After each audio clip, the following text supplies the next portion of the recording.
আমরা যদি এই ম্যাথটি দেখি তাহলে ম্যাথটি আছে হচ্ছে একটি তামার তারের প্রস্থচ্ছেদ 1 বর্গ সেন্টিমিটার এবং লম্বা 1 মিটার হলে এটির রোধ কত।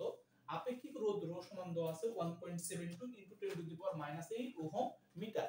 যদি কোনো কারণে এই আপেক্ষিক রোধ রো এর মানটা দেওয়া না থাকে তাহলে আমরা তামার ক্ষেত্রে ধরে নেব 1.72 × 10⁻⁸ ওহম মিটার। এটা কনস্ট্যান্ট মান তামার ক্ষেত্রে। তাহলে আমরা ম্যাথটা সলিউশন করি এখন।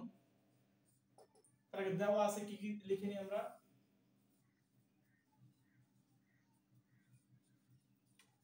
দেওয়া আছে যে প্রস্থচ্ছেদ 1 বর্গ সেন্টিমিটার, তার মানে a এর মান দেওয়া আছে 1 বর্গ সেন্টিমিটার। তাহলে এটাকে যদি আমরা বর্গ মিটার করতে চাই তাহলে উপরে 1 নিচে হচ্ছে 100, যেহেতু 1 মিটার সমান 100 সেন্টিমিটার, এটার পরে কি হবে স্কয়ার, তাহলে এখানে কি বর্গ মিটার মানে 1/100 স্কয়ার হলে কত হয় দেখি আমরা।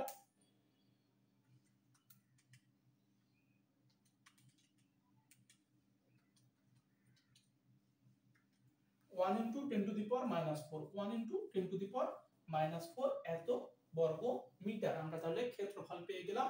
এবার লম্বা দেওয়া আছে 1 মিটার, তার মানে এল এর মান দেওয়া আছে 1 মিটার হলে এটির রোধ কত হবে, অর্থাৎ এটা আর এর মান বের করতে বলেছে আমাদের কাছ থেকে।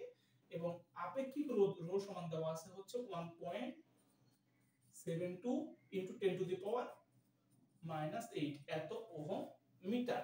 এখন দেখি আমরা যে আমরা জানি R = rho L divided by কি A। তাহলে R সমান রো এর মান হচ্ছে 1.72 × 10⁻⁸, L এর মান দেওয়া আছে 1 মিটার আর A এর মান হচ্ছে 1 × 10⁻⁴। এটা যদি আমরা এখন ক্যালকুলেশন করি